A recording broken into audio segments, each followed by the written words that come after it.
যিশু সবাইকে যে আমার শরীর খুব অসুস্থ। আমাদের বাড়ি তখন মেদিনীপুর, আমাদের বাড়ির গাঁয়ের দিকে। কিন্তু আমাদের খুব শরীরে কষ্ট, দারিদ্র খুব নেমে আসার পরে আমার বর কলকাতায় কাজ করে, আমরা কলকাতাতে মা ছেলেও চলে এলাম। কিন্তু কলকাতায় আসার পর আমি একটা যে হোক কারণে একটা আমি ছোটোখাটো ব্যবসা চালু করি। যেহেতু আমাদের অনেক রকম সমস্যা আছে, অনেক কিছু আছে, তাই আমরা একটা ছোটোখাটো ব্যবসা চালু করি।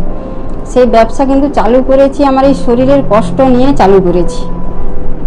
কিন্তু তখন একটা দেখলাম কি যে আমার শরীরে মানে আমি ব্যবসা করছি, আমার শরীর মানে অসাড় হয়ে যাচ্ছে, কিন্তু আমি কোনো ডাক্তার দেখাতে পাচ্ছি না। আমাদের মানে ব্যবসা করছি, উনি কাজ করছে, তাও আমাদের কাছে অর্থ নেই যে আমাকে চিকিৎসা করার মতন আমরা বড় একটা ডাক্তারের কাছে নিয়ে যাবে, সেরকম আমাদের কাছে অর্থই ছিল না। কিন্তু ব্যবসাও করছি। কিন্তু একদিন দোকানে একজন খেতে এসে মানে একটা মণ্ডলীর আমাকে খবর দিল যে তুমি এই মণ্ডলে যাও, খ্রিস্ট জীবনী মণ্ডল, যে এই মণ্ডলে যাও, গেলে তুমি সুস্থতা পাবে। তখন আমি সত্যি বলতে আমি তো খ্রিস্ট জীবনী মানে আমি জানি না যিশুর পদে গেলে কি হবে না হবে, আমিও তো জানি না।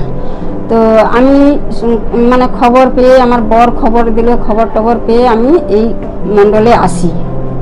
তো এই মণ্ডলে আসার কারণ আমি কবে এলাম না, এই মণ্ডলে যবে থেকে আশীর্বাদের প্রার্থনা হয়েছিল, সেই 9 দিনের মধ্যে 4 দিন হয়ে গেছে, 5 দিনের দিনে আমি এই মণ্ডলে এলাম। আসার পরে সেই যে প্রার্থনা হয়েছিল, সেই প্রার্থনায় প্রথম দিন এসে আমি যেই মানে আশীর্বাদ পেয়েছি, সেই আশীর্বাদে আমার ছাতি যন্ত্রণা, আমার মানে শরীরের ভেতরে যা প্রবলেম ছিল আমার সব কিছু মানে চলে গেছে। কিন্তু এখনো আমি দেখছি যে আমি সুস্থতা খুব আছি। আরও একটা কথা হচ্ছে কি, আমি এখনো অবধি কোনো ডাক্তার বা কোনো রিপোর্ট আমি কিচ্ছু করিনি। কিন্তু আমার যেই ব্যবসাটা আছে, আমি একা লড়াই করে একটা হোটেল চালানো মানে একার পুরোই সব কিছু। কিন্তু সেই শরীর নিয়ে আমি এখনো খুব সুন্দর আছি, খুব ভালো আছি।